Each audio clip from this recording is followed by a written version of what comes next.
challenge in getting the insurance squared away has been quite an educational process.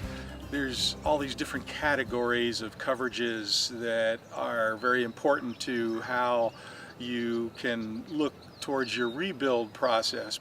In order to substantiate the cost of rebuilding our house, we had to actually step back in time and recreate the plans essentially from memory because no architectural design drawings were available. I had the skill set to redraw the plans, but it took quite a bit of time to do that at the level of detail that would give the insurance adjusters the detailed information they then could translate into their cost estimates. During this whole process, which ended up taking about 6 months, I'm thinking, why are we spending all this time on redrawing a house that we are not going to build? We should be getting on with drawing the house we're going to be building.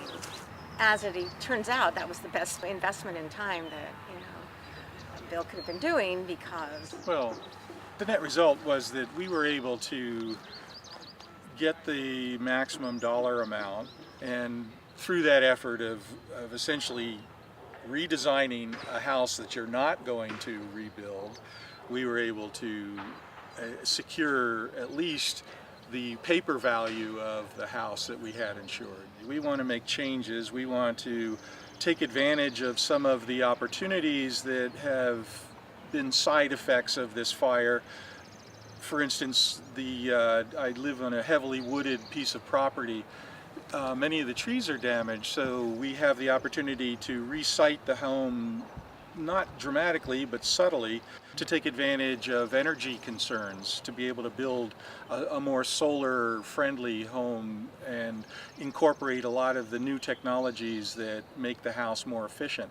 So that requires a different approach to the design and the outcome, and that's what we would like to maximize, is that opportunity, as opposed to just simply plunking down in place a replica of what we had before.